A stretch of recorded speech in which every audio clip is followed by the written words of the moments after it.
UFC 295, Sergei Pavlovich versus Tom Aspinall takes place in the co-main event. It'll be replacing John Jones versus Stipe Miocic. And I'll be honest with you guys, I'm a lot more excited for this fight than I am for Jones Miocic, just because I think this is a lot more closer. I had Jones kind of dominating Stipe, honestly. Stipe is coming off of a knockout loss, hasn't fought in several years. But this is a fight between, I think, two of the best heavyweights currently on the roster. And you're looking at a guy like Sergei Pavlovich, who's just KOing people left and right, with his amazing boxing and his long range. And you have Tom Aspinall, who's kind of the jack of all trades, master of a couple, right? He's mastered the art of finishing fights quickly. I think in the heavyweight division, he's number one when it comes to least amount of fight time, and Sergei Pavlovich is number two. So this is a big fight. If you were to ask me who I'm going to back up for this fight, I am going Sergei Pavlovich. I have him finishing it in the first or second round. But the more I do watch of Tom Aspinall, the more I'm going, I think this guy has a really, really good chance, right? He does not get hit cleanly. He gets hit, don't get me wrong. But if you really rewatch him, he's so light on his feet. He's in the process of moving when he gets hit.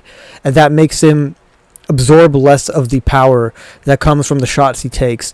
Either way, what I'm here to talk about today, I'm going to be comparing the three best wins of Sergei Pavlovich and Tom Aspinall. Now, they haven't had like a whole bunch of fights here in the UFC. I was originally going to do Pereira and Yuri, but then I realized Yuri only has 3 fights, right? So I think it's better to compare these two's resumes at the top, and let's see how it goes. So we're going to start off with Sergei Pavlovich's third most impressive win in the UFC. I have his win over Derek Lewis. In this fight, he went toe-to-toe with the hardest hitter in the division. Derek Lewis has the most knockouts. I think we all know that. He hit a massive shot. If you watch the fight, after the fight's over, he just has like this blood dripping from his head, and he ate a big shot from Derek Lewis, and he still came marching forward, right? Like, talk about a chin on this guy. Fantastic boxing, is able to use his long range. I think he has the longest wingspan as far as height, 6'3", I believe 84-inch reach. John Jones is 6'4", 84.5 or something like that. He forced Derek to quit, right? Like, there was some controversy over the ending of the fight, and people thought it was a bit early.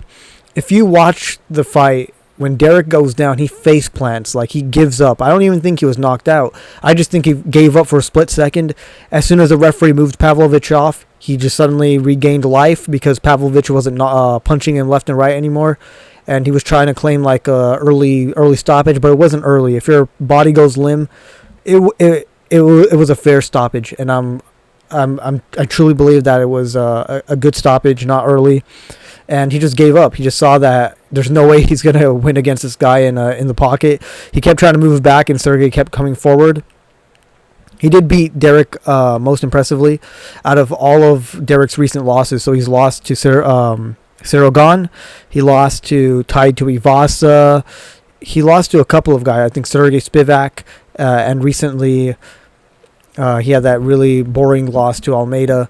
But I think when it comes to just impressiveness, the first round finish of Sergey didn't really face any opposition or anything like that. Just came forward, KO'd him.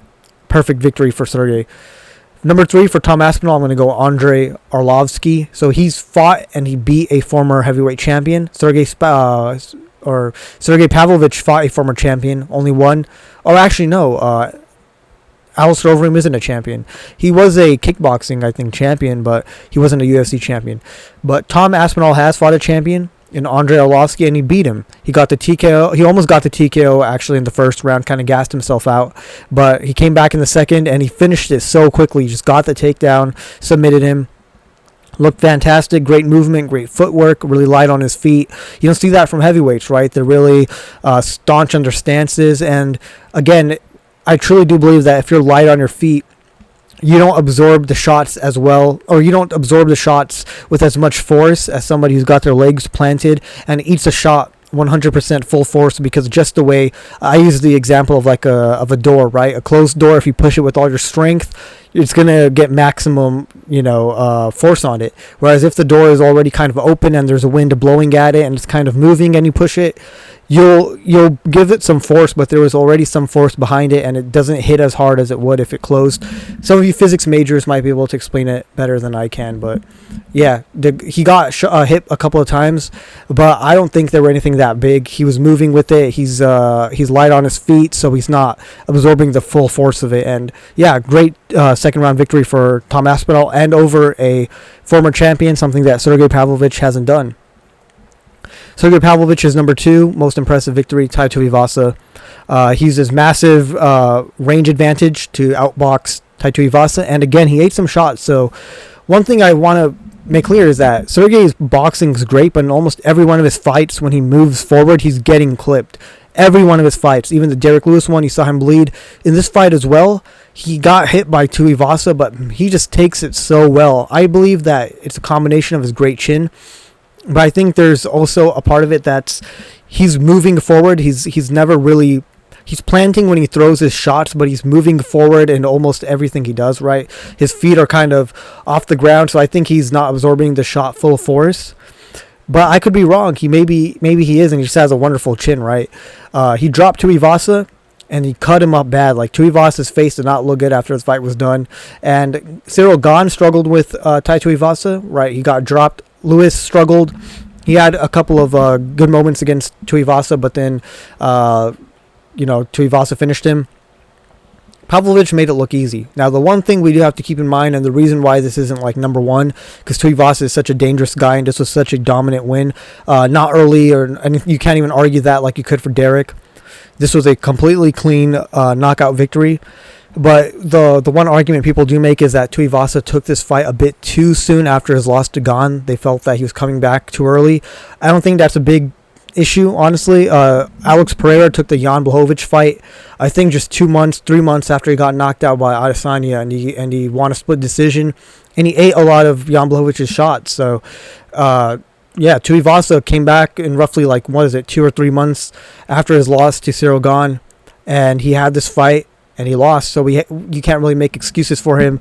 Another great victory for Sergei Pavlovich. Tom Aspinall's number 2 most impressive victory is his most recent against Marcin Tybura. He's coming off a massive injury, right, in his leg. At heavyweight, that's kind of scary. These are big guys, right? And for a guy like Aspinall who moves a lot of people were worried. It was like, will he come back as quick, as fast, as strong as he used to be? We think about Thiago Santos as a guy who had that massive leg injury, never looked the same again. I think he made his debut at PFL, and I'm pretty sure he lost. So it was kind of scary to see. It was scary to think, what if this was we weren't gonna get the same Aspinall ever again. He comes in again, light on his feet, landing great head kicks, elbows. Does get hit once in a while, right? Like, that is just Aspinall. He kind of comes forward with his chin in the air. He is moving a lot, so it's not like he's getting hit with 100% force, but he is getting hit. But even then, he drops Tybura, gets the victory TKO. Very impressive way to come back to the octagon after an injury. He doesn't look like he slowed down at all. He's still got that speed. His footwork is still amazing. Great power. Overall, looked impressive, and it was very recent as well. So we know that coming off of that momentum that he has, right? That momentum of coming back and proving people that, hey, I'm still as good as I used to be. Got to be one of the best feelings in the earth, right? And when it comes to the number 1 best victory of Sergei Pavlovich's career, I am going Curtis Blades. The reason why the question really came down to is, how would Pavlovich deal with the takedowns, right, of Blades? Because his one loss, Pavlovich's one loss in the UFC was against Alistair Overeem, but people don't, they fail to admit that Pavlovich took that fight on short notice. That was his first UFC fight in the main event. And yeah, he lost to Alistair Overeem, but since then he's shown so much improvement. And I think in this fight, Blades only really tried to take him down once, and he failed. And to me, that's a good sign, because that just shows that he's such a refrigerator of a human being. He's so tough to take down. Now, Aspinall does use a lot of trips and things like that that could potentially be that could have more success against him, rather than just your simple single legs or double legs and whatnot. But Pavlovich stuffed it easy either way. And he uses insane range, and he just pieced Blades up. Like, if you watch what he's doing over here, just how impressive he looks, the way he's... He had Blades hurt before this, and then Blades kind of recovered, but he just got beat again. And you see the way he just stumbles, and the power and the shot, like the accuracy of Sergei Pavlovich. He eats shots as well when he comes in, but he just has so much power. You're not going to beat him if you're fighting in the pocket with him. It's his most recent win as well, and he keeps showing improvements, right? He was the backup fighter for Stipe and Jones. I'm sure he was doing a lot of wrestling training for that as well. His striking's about as crisp as it can be. Man, he has all the momentum in the world coming into this fight. Now here's Tom Aspinall's number 1 victory in his career. Alexander Volkov. I think this was one of the most impressive heavyweight performances in the UFC and MMA. He looked fantastic here.